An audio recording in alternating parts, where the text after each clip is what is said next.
us being live. So good to see y'all again. Yeah. We are back live. We're going to be talking about New Mutants and the Golden Globes. Thank you so much for hanging with us during our pre-tape extravaganza while the studio is closed. I've got a great panel with me today. I'm very excited to see all of these people again. Hello, I have got my Ed. Hello. I have got my Emma. Hi there. I have got my Dan. Hello there. And don't worry, I'll just go ahead and let y'all know up top. We know that there is a bunch of stuff that we are going to cover, stuff that we missed over the long vacation, and so we are going to be covering those things. They're just going to be peppered throughout the week, so don't worry.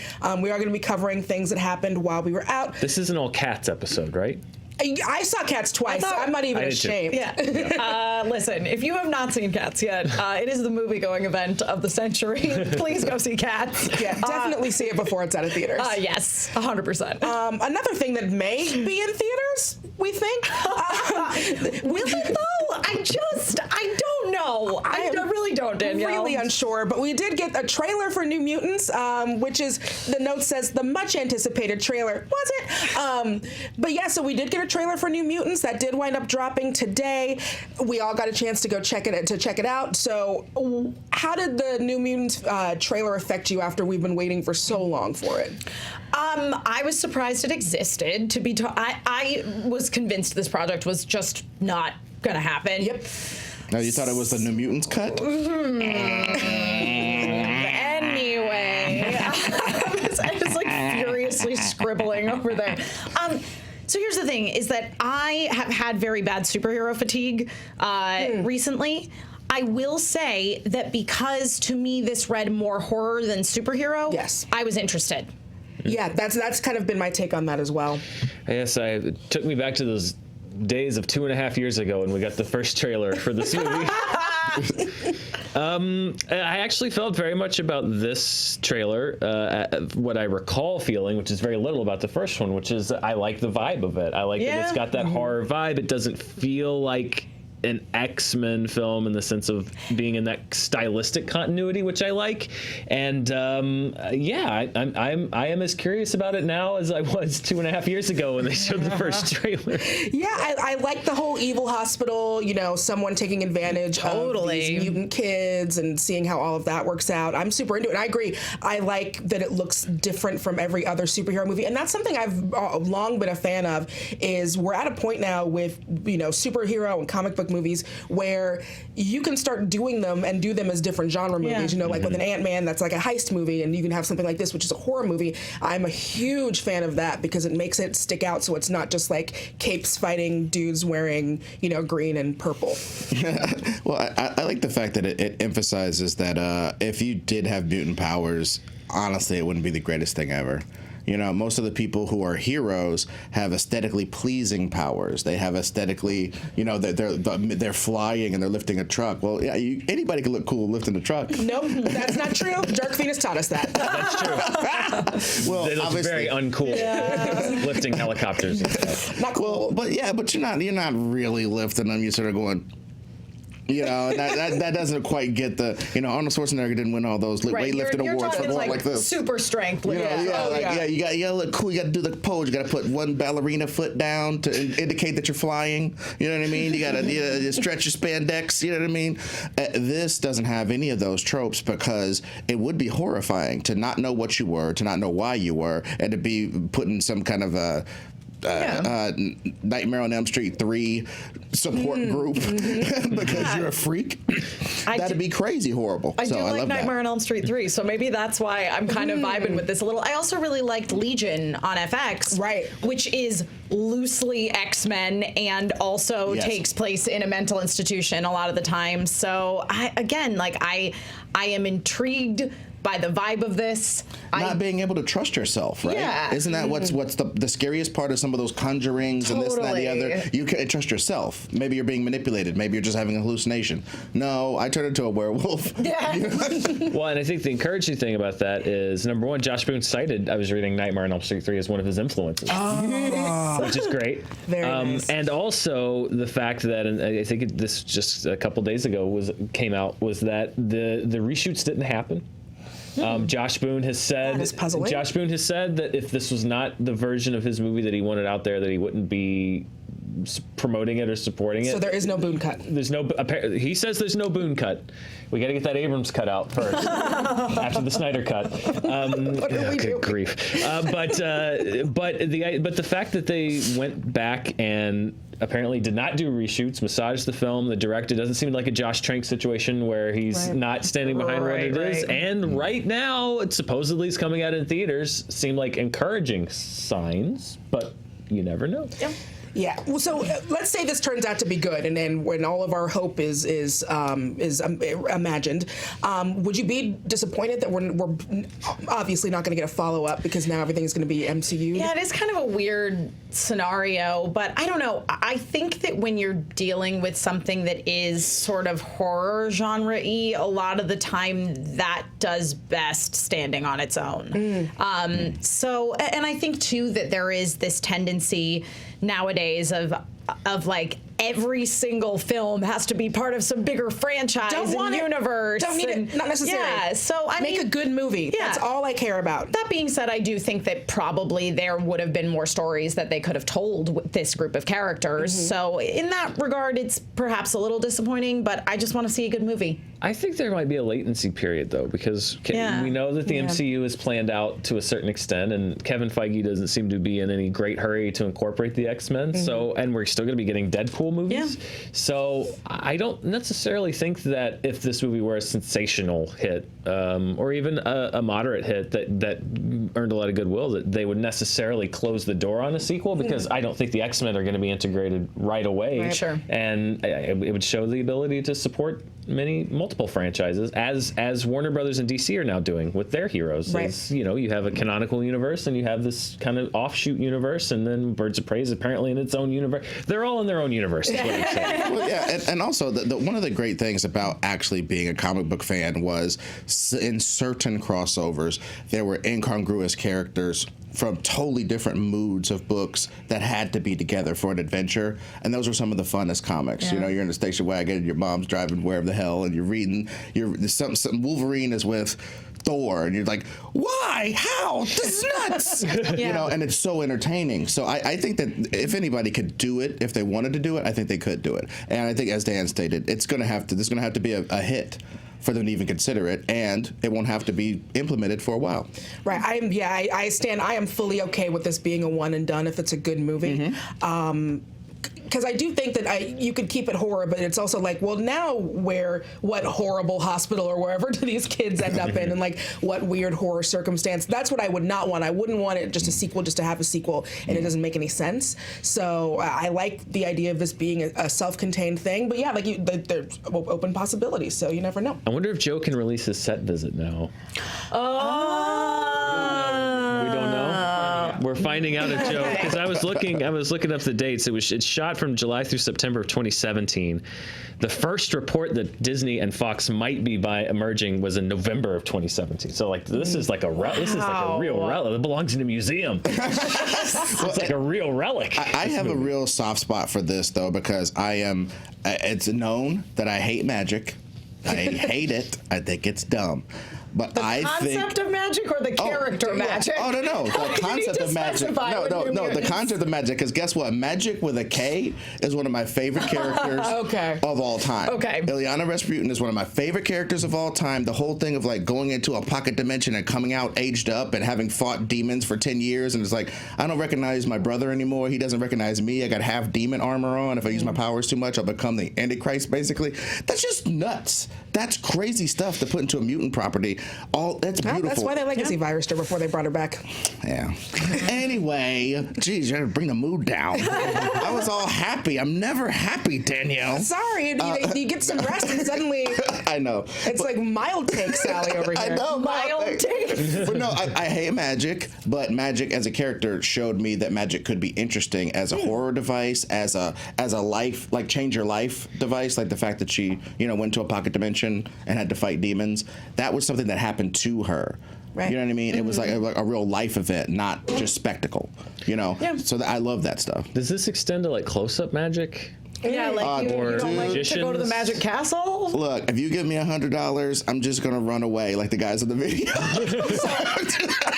You're not going to complete your trick, bro. You will not allow someone to mind freak you, is what you're saying. America's a mind freak, Danielle. On that note, this is the part of the show where I sincerely thank all of you for liking and subscribing, turning on notifications, you're commenting, you're hitting them bells. You're the reason why we get to do this. There's is because that of all of your support. There we go. We got to get that bell timing back. we got to start doing them reps. 1 and bell, and 2 and bell, and there we go. So yeah, thank you all so much for your support. It's why we get to do this every day. It's why we get to do so many cool things. Like, speaking of magic, we have a new episode of Power Levels Up, Boom Boom. Kids got it back. It's been 2 weeks, and I'm segueing like a pro. We have got the new Power Levels, which I believe just went up, which is Force versus Magic. Well, we know where Ed's rooting for.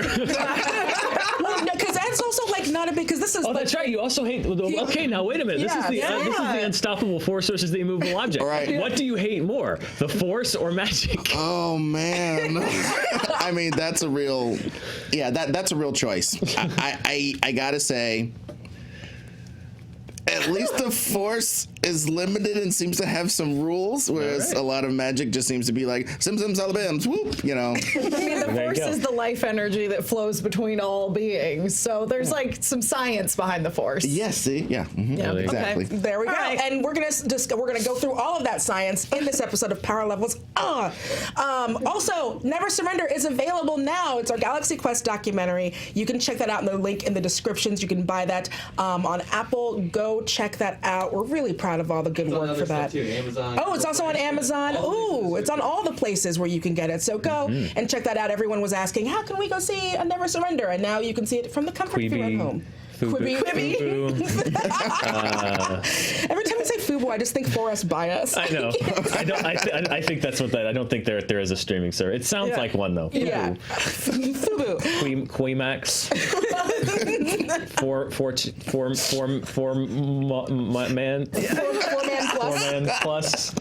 man plus Max. And this is also, we're really happy because we've got this platform. We like to be able to pay it forward by spotlighting some organizations that are doing really good work. Right now, we are still spotlighting 826 LA. They're a nonprofit. They're dedicated to supporting under-resourced students age 6 to 18 with their creative and expository writing skills, and to help teachers inspire their kids to write. So they help you with things like essay prep, but they also help with creative writing. So if you want to learn more about this program, you can also click the link in the description below for that as well. And now, oh boy, we are getting to it. The Golden Globes was last night. We've got the full list of awards, which we're using via THR, and then we've got some images up thanks to the Golden Globes. And so we're just going to kind of run through some of these and see how everyone's feeling about them. So we're going to start with kind of some of the bigs first, talking about movies. So we have Best Motion Picture Drama for 1917, which I actually haven't gotten a chance to see yet. I know that you have. That is going to be the sleeper. This happens sometimes where a movie doesn't come out till the very, very end of the year. 1917 is still in limited release. It goes wide, I think, this week. Friday. It goes wide on Friday. And I think this is a movie for everyone that was watching the awards and were like, maybe one of the movies they like better didn't win, and they're like, what's 1917? It is so good. And it is such an amazing use of the It's medium. Sam Mendes and Roger Deakins as the cinematographer on it, so you truly cannot go wrong. And also the praise that 1917 has been getting, and I feel this way as well, is I'm not necessarily a war film person. Don't let that deter you. It's really great. And is this one of those ones that you would suggest people like make a point to see in the theater? Yes. That's what I've been hearing. Yes. Go see it in a theater. Roth was angry at me because I would not let her watch it on a screener. I remember I was and she was there like, for "Why that. are you screener shaming me?" No, you have to go see it in the theater. And then she went and saw it in the theater. She was like, "Okay, I get it." No, if you can see it in a theater, please I saw it in one of the screening rooms at Universal, and I want to go see it in a bigger movie theater than that, because it's just it's just so well done. It's worthy. I think it's going to be a major contender, even though it may have the lowest awareness amongst the general movie-going audience right now. I think this is going to be a real contender for Best Picture. And this is a real case of these award shows doing what I think they're designed to do, as Joaquin Phoenix talked about. They're designed to be commercials for the movies. tell Joe Average, hey, there's this crazy thing. It's like a wonder. It's like Rope, but more ambitious, and it's got, da-da-da-da. And it's like, okay, I guess I'll check that out. Because that's me. I'm Joe Average right now. I was like, World War I, whatever, dog. And then to see that it's like really well realized. And I started looking at the Deacons footage. I've been watching cinematographer videos. I'm just going to shoot some stuff. And I've been doing YouTube college. Research that. Yeah, looking at cinematography videos. And Deacons is up there with Conrad Hall and like the dude who invented light and stuff as far as being able to shape images. And if you look at how that movie is shot, where are the lights? Yeah. Where did you put the lights? We're in a field in World War I. Yeah. Where did you put the lights? Yeah. So it's a triumph on a certain respect, even if you don't know the story or anything like that. Yeah. Right. Next we have Best Motion Picture, Musical or Comedy, which went to Once Upon a Time in Hollywood. I don't think that's a huge shocker there. Yeah, there were a lot of really strong contenders in this category, I have to say. I'm trying to think. Rocketman I enjoyed. Yep. I really liked. JoJo was nominated in this category. JoJo's a great one. JoJo's amazing. I'm trying to think of the other ones in that particular category. I remember looking at the list of nominees and going, I kind of liked all of these, honestly. Yeah, I'm trying to think. But yeah, Once Upon a Time in Hollywood, obviously, you've got the Tarantino factor, you've got the Hollywood factor. Plus, it's a really good movie. It's a really good movie. I mean, I think so anyway. A little, I was kind of pulling. I didn't think it was going to, but it would have been nice if it would have been Knives Out. Knives Out was great. I think Dolomite was the other one, yeah, that was another one. I think it was stacked top to bottom. It was This is a really good. This is a really good year for movies. Yes, there were so many good movies this year. I was pulling for JoJo in this category, but I'm not surprised that Once Upon a Time in Hollywood won, and I'm not upset either. I don't think I was upset. Yeah. Usually there's one or two every year that like somebody wins and I'm like, oh, come on, really? But I don't think there was one part, and it's a good year. I don't think there was one category where somebody won, even if I loved someone else in that category, that I was like, oh, really? Come on. Just not, and it's mostly just like, it's not that they picked the right one in every category. It's just not a year for a lot of duds. Yeah, exactly. There wasn't any, I don't think any of these were really easy to pick, like, that guy's, this person, this, I don't think that was the case. But yeah, I was sort of pulling for JoJo and Dolomite a little bit. Yeah. But I kind of knew that Once Upon a Time would win it because it's the perfect play. It's not, and I'm not trying to be a jerk here. It's not, okay, I know, here it comes.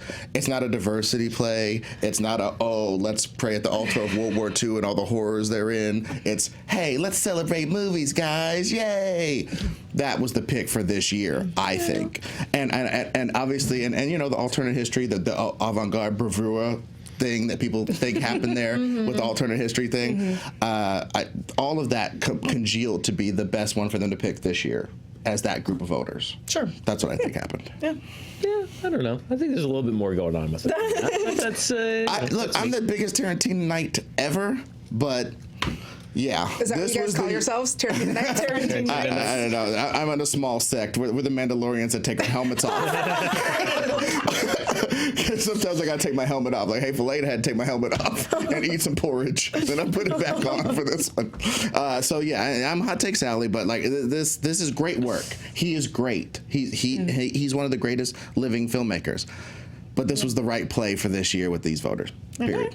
Okay. Next, we've got Best Director, Motion Picture, and that went to Sam Mendes for 1917. Just sounding like that's kind of a pretty slam dunk. I mean, again, the craft. If you're interested in the craft of filmmaking, I can't. There's not another. Even with The Irishman and Once Upon a Time in Hollywood, even with Little Women and movies out there that are so artfully made. If you're interested in the craft of filmmaking, I think the 1917 is the movie I would tell you to go see, just to see what's capable what you can do with the medium. And so directing, I think, was even more than Best Picture. I think what 1917 deserved the most was the directing award. Yep, I agree. Even though I loved Parasite immensely, and I would love to see Bong Joon-ho win, but you know, Sam Mendes, 1917 again. As you say, Dan, there's like, it's just not like anything else that I saw this year. So yeah. Bong Joon-ho, though, had the quote of the night. Oh, I know! We've also got to give it up to the translator for that as well. Yes, she crushed it. If you can overcome that 1-inch barrier, you're going to be introduced to so many more. But that is such an amazing quote about learning to appreciate, you know, and expose foreign films and not worry so much about the, you know, subtitles, because it's so true. I thought that was such a great quote. And frankly, as an American, I'd rather read than hear some weird American voice not quite matching up to agreed. All right, so you're officially subs over dubs. Subs? Oh, all day. Subs over dubs all day. All day. Yeah. All right. And then next we have got Best Performance by an Actress in a Motion Picture Drama, which went to Renee Zellweger for Judy. You know, that was one of those ones where when I first heard that casting, I was like, she's great in a lot of stuff, but I don't know. And then you watch and you're like, yeah, that's... And I think what this hopes for her is you don't want to be the front runner early, because so many times you get sort of caught. And Renee Zellweger's been the front runner for the Oscar for months now, and it just happens. Like, you talk about somebody long enough, then other people start going like, well, what about Scarlett Johansson? Well, what about and all deserving, by the way. Yes. But this kind of helps keep her in the mix of like, well, hey, remember. Yeah. I was one of the first great acting performances of the year, so. Yeah, I think this keeps her in the conversation. Yeah, I think it's a big win for her, and especially in terms of going forward to the Oscars and her potentially taking that. Absolutely. Next, Best Performance by an Actor in a Motion Picture Drama, which went to Joaquin Phoenix for Joker. Fantastic performance. Ditto with what I just said about Renee. Right. And okay, and let me do my thing.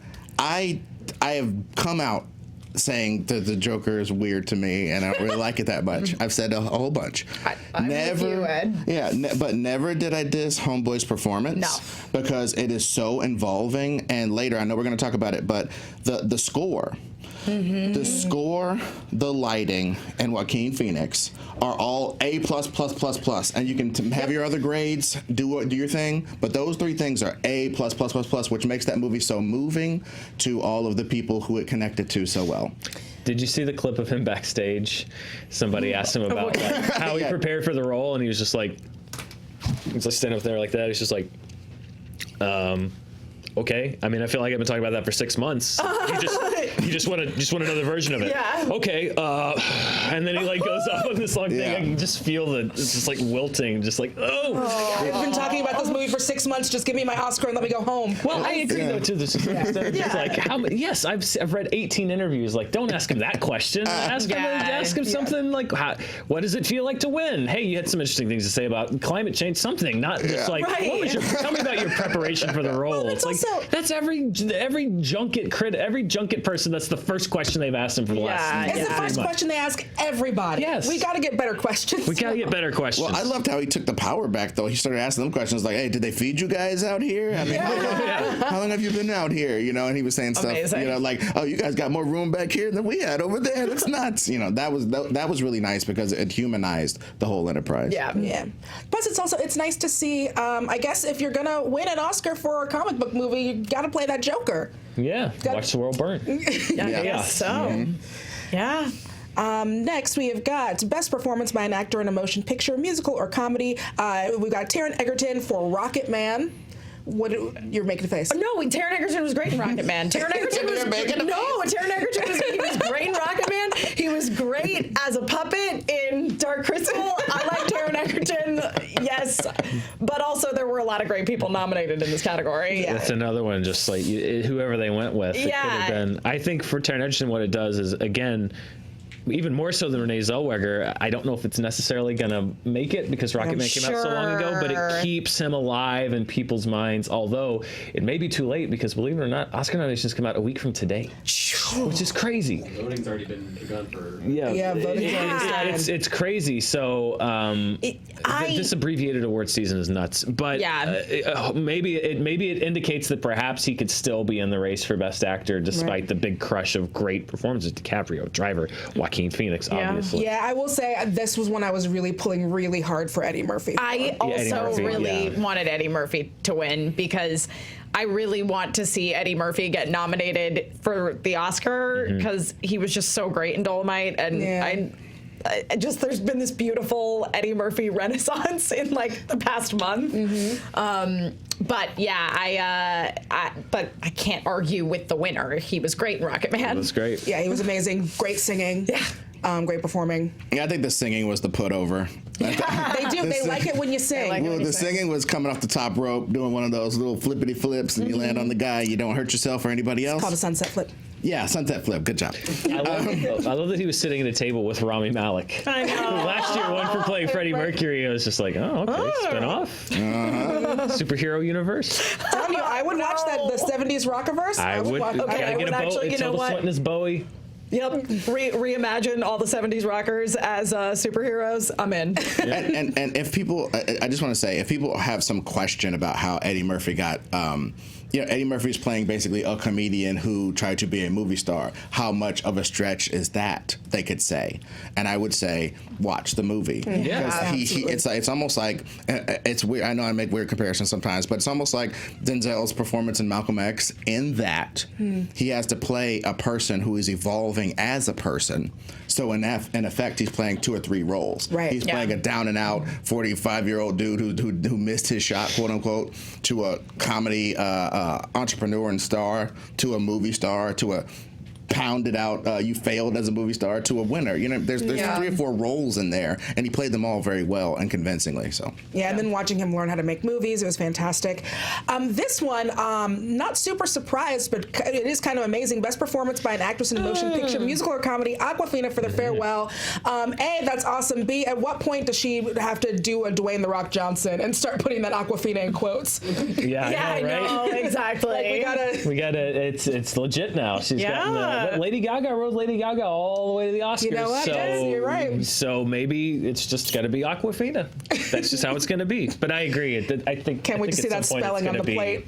Well, because her show on Comedy Central is Awkwafina is Nora from Queens, right? So. Maybe that transition kind of sliding is her in. Yeah, exactly. But the Farewell, also another amazing movie. She had a great performance. You know, we're very used to seeing her closer to what she did in Crazy Rich Asians and stuff like that. It's amazing to get to see her kind of break out. I thought she said Crazy Rich Agents for a minute, and I was like, that's a great movie. You know what? That is a great movie that I would watch. Let's write that and make it. She's also the first Asian American woman to ever win in this category. That's great. Yeah. Congratulations, Awkwafina. And can I shout out the people who have the presence of mind to still be funny when they do their speech? Yes. You know, I mean, just this flood of endorphins, this magic thing you could not anticipate, and then you get up there, you're like, "What's up, dudes?" And you're like, so funny. That's a real skill and it's a real power, and I hope to see if I can do it one day. Congratulations, Nora Awkwafina. You gotta drop that Awkwafina. Much like she dropped her black scent. Boom, boom, boom. She did. She had to. And good for her. Did anyone notice that? You must notice that Joaquin Phoenix got played off as soon as he was like, "Hey, you know, we could all stop taking private jets to film festivals." And we're like,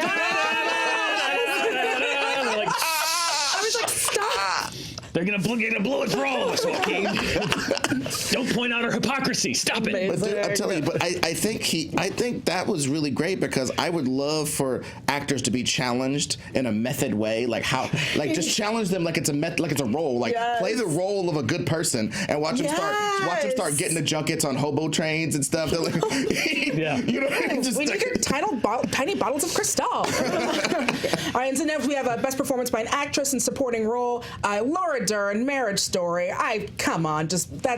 Listen, I love Adam Driver, but Laura Dern stole that movie. Absolutely. She's great. Give her all of the awards ever. Did you get a chance to see Marriage Story, Ed? Yes, I did. I was being quiet because you didn't like it that much. No. It's not that I didn't like it that much because I think people were leveraging criticisms against Marriage Story that aren't real. That were unfair. Well, it was like that 2-minute clip that was going around. It's like 2 minutes of a whole movie. That's every scene you ever did in acting class in college. Yeah. Well, it's because that's the essence of drama.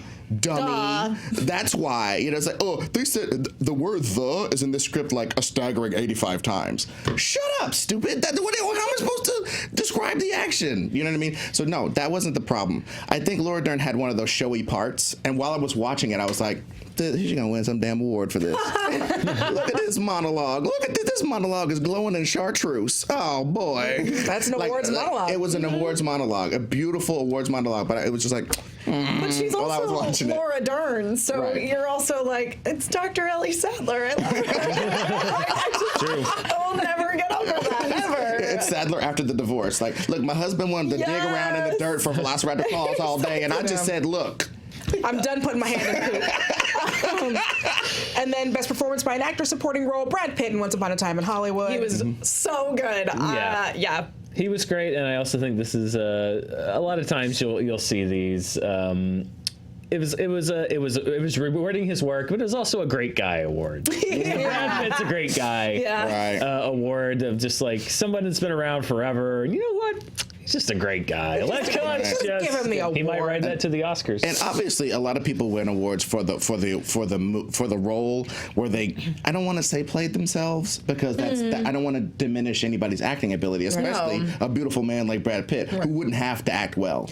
He literally would never have to learn how to act. He wouldn't have to. And his first couple of movies, he not so much. Right. He learned on the job. Exactly. That's what I'm saying. So it's like this is like one of those awards to me as well. Like I love the fact that his basic energy of like, hey man, I don't even know, man. I'm just so confident. I'm wonderful. that thing he does was employed in this movie to great effect. Yeah. Like quick spoilers. He made you really like a dude who probably murdered his wife. Well, that's up for conjecture, okay? Him and Robert Blake are still but the bottom line. Reddit did that. Yeah. No, the bottom line is he was charismatic as hell, and he beat up Bruce Lee, and you still liked him. Yeah, that's that was the part where I went, oh, this is a fairy tale. And that's another thing. Yeah. Yes, it was obviously a fantasy scene. It is how somebody recalls an incident. Yeah. That seemed to be very obvious, but because Quentin Tarantino is so whimsical and does so many, the whole thing is such a fairy tale that I guess they didn't get that part was more fairy tale than the other parts. So I guess it sort of obfuscated the beauty of that scene and made people go, all the MMA guys just went nuts for 10 minutes. Well, I'll give him anything. All right. No, best foreign language film went to Parasite. That's another one. I highly recommend if you have not seen it, go see Parasite. That category, though, this year, again, is stacked. France has 2 movies that should be nominated for the Oscar, and it can't be because Les Miserables, which they did submit, which is great, and Portrait of a Lady on Fire, which they didn't submit, which is also great. And they were both nominated last night because Golden Globes doesn't have that one film per country rule. But then you've got things like Atlantics, which was great. You've got another French movie, I Lost My Body, which is an animated film, which might be nominated for Best Animated Feature, which is great. Manos, which is a good movie. It's so many, Pain and Glory. There's so many good, Parasite, great foreign films that are out this year. I agree. That 1 inch barrier. Guys. Get rid of that 1 inch barrier. Get over it.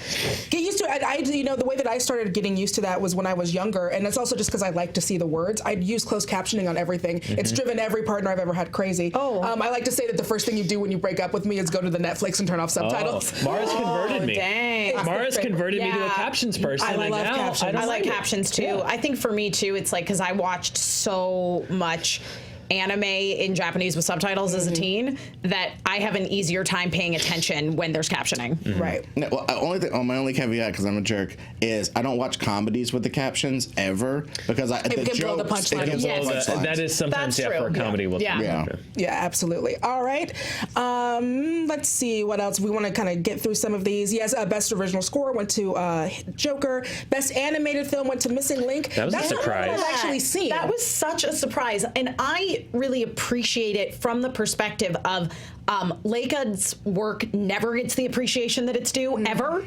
So it was really nice to see Missing Link win. There were so many strong films in that category this year. I mean, the animation in Frozen alone, the animation in Frozen 2 is gorgeous. Oh, I went to, we were covering it for, like, they had this big, hey, come do you see, like, a sneak peek of Frozen 2. It was like, they were prepping for the trailers, they were answering questions and stuff, and the process that they go through to make this happen is, it's great. Yeah, the fact that a movie like Missing Link with Laika, who does such great work, it just gets progressively less and less a box office. But the fact that they went as toe-to-toe with Toy Story, with Frozen, with How to Train Your Dragon, and came out on top, it's crazy. It's massive. And if you were trying to send a message that we are going to be one of the last bastions of original stuff, this would be the vote.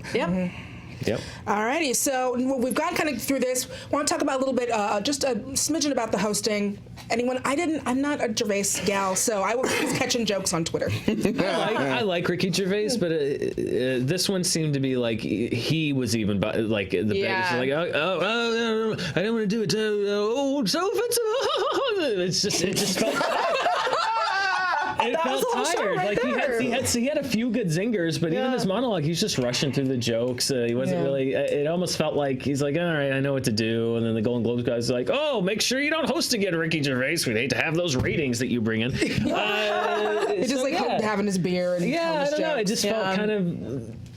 I've loved every time he's hosted, but it generally just kind of felt like he's like, all right, I know the bit. It felt like he was going through the motions. I did really like Sacha Baron Cohen's Mark Zuckerberg show. That was amazing. That was the bar of the night to me. And look, I said it on Twitter. Like I am known to do my own hypocritical monologues. You know what I mean? And rant against stuff, and then embrace it the next minute. You know, so I love me a good hypocritical rant.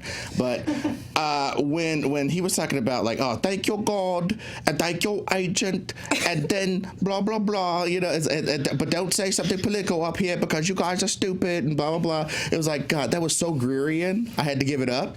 You know what I mean? It was so Greerian. I had to give it up. But at the same time, pretending there is no moral high ground is how you get deplorable leadership. Yeah. That's how you get people who could be a big piece of crap on TV and claim to run a nation or run a company, and they'll be a big piece of crap in public.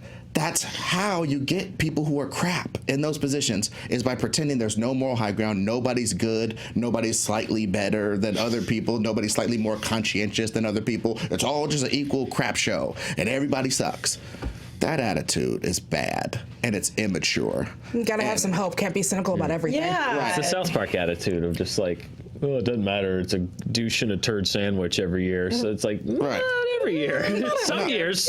Some years, yes. And also, look, if there's one thing the Big Lebowski taught us, is that nihilists get it bad in the end. Nihilists get it bad.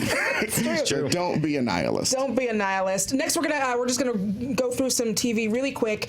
Succession, Fleabag, and Chernobyl were big winners. Not surprising. Chernobyl is amazing and dark and claustrophobic, and it made me feel a way that no other piece of media made me feel last year. Like I felt heavy just like watching it, which is, it's amazing and everyone should see it. But easily one of my favorite shows of last year. And I know everybody. Okay, I love Fleabag, but I'll cede the floor to some woman to talk about Fleabag because of whatever. I'm not trying to be a jerk, but like my thoughts on it aren't really so cogent. I loved it. I watched every episode, and I watched every episode of Fleabag in about, I'd say, 2 days. Yeah, it's I watched I watched all of it. It was amazing. But Succession is about the banality of evil. It's about the banality of evil. Every episode, somebody succeeds at doing something horrifically evil, and the way that shot and everything, you're in it with these people, and you feel like, oh yeah, baby, I'm evil too. Let's be evil, yeah. And then you gotta take a shower afterwards if you have any morality at all. Yeah. And it's a powerful piece of art for that reason. It's funny for that reason. I was waiting to see if you were gonna go and. You shouldn't like Succession, or if you were like, Succession's my jam. No, it's my super jam because, you know, it's if only for Homeboy's rap. I mean, oh my God, that was amazing. So I started watching Succession later than everyone else, and I messed up because there's a comedian named Demi, and he does these really funny parodies, and he did this parody of the opening song, and now it's the only thing I can think of every time I watch Succession. And it's amazing, and it's worth looking up. But yeah, Succession is also another great one. Phoebe Waller-Bridge, give her everything. Give her all the awards. Give her every franchise. She's on Bond. Give her all of them. I'm ready. I love her. I'm ready for the takeover. I love her vibe. I'm into it. I'm here for Phoebe Waller-Bridge-a-sance. It's happening. And I'll say, I definitely concur. Okay. All right. Good. I said, you do not need my approval. That's the new world. Thank you. So we've kind of gone through these. We've talked a little bit about the Oscars. So how do we feel about like kind of the narratives of this show going into the Oscars? It does seem like 1917 might be something that people are starting to pay a little bit more attention to. Mm-hmm. Now, this is something I was curious about because it kind of, I feel like, was one of the things with Dunkirk, where because so many people are getting screeners and not having the full theater experience, do you feel like that could be something that is actually a hindrance? Possibly. I think almost more than any other film that's in the awards contention this year, it benefits the most from, because it's immersive. It's if you don't know, it looks like it's all done in well, there's a cut point in the movie, but basically 2 uncut shots, unbroken shots, and there's an immersiveness to that with the sound design and the visuals and Roger Deakins' work and Sam Mendes' work and the acting and everything. There's an immersiveness that you get in the theater that I don't necessarily know. I mean, I do. It can't translate as well to a home viewing experience as it would in a theater. Yeah. Even if you have a really nice setup. Even if you have a really nice setup. Which, like, not everybody who's getting those screeners has their own, like, tiny theater. Right. Yeah. A lot of them do, but most of them don't. Many of them do. So I do think it benefits the most, but we'll see. I don't think it takes away from the craft of the film, but I do think it hurts the immersiveness a little bit in a way that it might put it more on an even keel with something like The Irishman or Once Upon a Time in Hollywood or Parasite or any of the other contenders. Yeah. Right, so it's not quite as like a huge. Yeah, the spectacle of it is part of it. I mean, it was made to be, and Sam Mendes said it in his acceptance speech, go see it on a big screen, because that's the way I made it. More than any other movie, it was made to be seen on a big screen. Do you think that maybe because of the Golden Globe win and the fact that it is going into wide release this Friday, that might encourage people to go see it? I hope so. Yeah. It certainly helps with the marketing of the film. To say, like, the best drama of the year from the Golden Globes to push people to see it. It's a tough sell. It's a war movies are generally a little bit of a tough sell. World War I war movies are a tougher sell. No stars really to speak of. Is that the fire alarm? I'll find out. Okay. Hey. Well, hopefully we won't die. Yeah. But there's like a deflating air sound too. It's like, oh. Okay, that's weird. All right. So, looking at kind of all of this, has this changed any of your Oscar thoughts? Does it seem like maybe more people will have more chances? Like what we're talking about with Judy now, seems like maybe that's I think everything is still wide open. I feel like I'm still lost because this was such a great year for film, and obviously when you're dealing with the Oscars, it's not broken down into these sort of micro categories the way that the Golden Globes are. Right. So it'll be interesting to see. I don't know so much about Oscars, but one thing I wanted to say about television before we totally just out of it. Michelle Williams, great in Destiny's Child. No, Michelle Williams. Some jokes are for me. I loved her speech. Me too. It was pretty fantastic, and it should speak to everybody who feels as though they're marginalized. It's just like, you're only so marginalized, and then there's certain points where you can kind of not be for 1 second, and you have to take advantage of all those opportunities to shape the world in the way that you want to, okay? Even if it's all a big sham, jump in the sham machine and do the thing, okay? Don't you can't be apathetic, what I tell you about nihilists. So that's number one. Her performance in that thing, I watched that. I watched Fosse Verdon. Yeah. And there is something to the whole it's part of this myth that all these these men geniuses have some wonderful woman behind them, supporting them, and it'll only happen because of this beautiful woman behind me. But sometimes she's only behind you because you keep standing in front of her. Yeah. Sometimes she's often. Sometimes she's only behind you because you keep upstaging her. You keep doing weird stuff to mess up her stuff. And then it's about two artists living together. It's like, me and Clee, people know about us. It's just like the competition that happens almost naturally and unnaturally, between two artists trying to be together. It was perfectly encapsulated in that thing. Yeah. And like the allowances you make for each other, when she was getting a little slow on the dance steps and he was just like, oh, we gotta use her, it's my woman, you know what I mean? Yeah.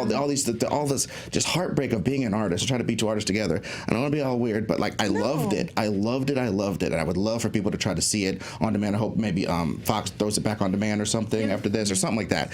It was just really good, and I would love for people to watch that. I'm loving Warm Take Ed. And I'm loving Big Heart Ed. This is Ed being like, here's a movie that's like truly about artists, and also we gotta bring some hope back into award shows. I know, we need to get you on vacation more often. I like sincerity, I'm Ed. surprising myself. Fosse Verdon? Yeah, Fosse Verdon. They should be on Hulu. It should be on Hulu. Yeah, so please check that out. It's not arduous to. The thing's already inside your TV, probably. All right, so we're going to go ahead and wrap this up. Ed, where can the people find you? You want to go check that out? Fire alarm means it's time to go off. It's time to go. Yeah. In the bank downstairs. It's fine. We just wrap up the show. Okay, so we're just going to go ahead and just wrap up the show and exit the building. At Ed Greer Destroys on Twitter, Nerd Goat Podcast, Rebooted Podcast, and YouTube show. Yeah, all that stuff. Perfect. And Emma? I'm at Emma Fyffe all over the internet, wherever you can find Emma Fyffes. Where all your Emma Fyffes are sold. Yes. Make sure to follow us on @ScreenJunkies. Charting with Dan is back today. Charting with Dan is back today. Charting alert. Charting alert. I may have gone overboard on the charts today. There's a lot, but we've been gone for a few weeks. So, enjoy that. And also, Emma Fyffe, Roxy Stryer, Mark Riley, John Roca, Koi Jandrew, a lot of other great folks who are our friends and who we work with. Ken Knapsack. Please find them and follow them wherever you can. Support them as they deserve to be supported. Absolutely. And I look forward to working with you, Emma, and all of those folks I just mentioned, and a lot of others for a long time to come. Yeah. Yep. All right. Thank you all so much. We will see you back here tomorrow. Go see Cats. Okay, bye. Go see Cats.